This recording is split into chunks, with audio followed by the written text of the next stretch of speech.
So what's special about Dianthus? Well, one, it's a big category. It encompasses numerous species. We have been using and selling Dianthus from the very beginning of the flower trade. Cut carnations have been a backbone. Old school pot carnations were in use. Then along came some perennial Dianthuses, and then the seed industry exploded. Then we've got seed Dianthus, Chinensis types, and interspecifics, et cetera. Barbados, all was there, but it was always kind of sitting in this little small part of the world and never really exploded. But we saw an explosion happening in Europe. Why? Well, high value, low energy, lower cost production. Europe market is all about managing the costs.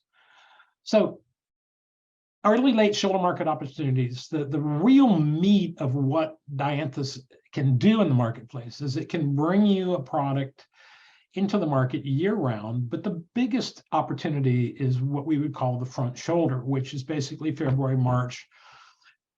That's the core, and then into April and May. And then there's many opportunities to utilize this in different ways. There are holiday opportunities. There are just garden center opportunities. So we wanted to kind of go through these different places where these things can be sold and so forth. So one of the key things with Dianthus is there's just so many different types out there, from cut flowers to potted plants to annual. So a lot of this is designated by use, not necessarily genetics, but we're going to try to talk about it in different types of forms based on use and also sort of the high level supply.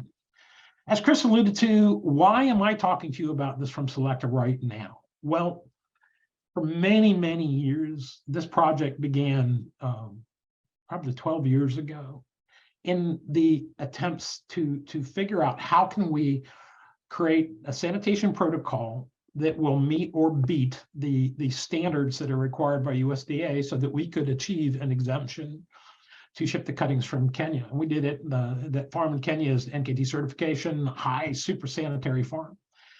And again, it's the largest Dianthus farm on the planet. So it created great opportunities for us to capitalize on the supply chain. It also created opportunities to capitalize on the volume that is being produced. This is a huge market in Europe, huge market, and that is virtually untapped in the US. And I think all the breeding organizations recognize that. And as Chris was saying, as we've seen it, as we've been doing it, we've seen other breeders bringing more of this Dianthus type product into the market because of what we see going on in Europe. Also, at Selecta, there's some extremely powerful, successful marketing programs that are going in Europe on these products. And we'll get in more down that rabbit hole as we progress the conversation. The farm in Kenya that Selecta has is the largest Dianthus farm on the planet.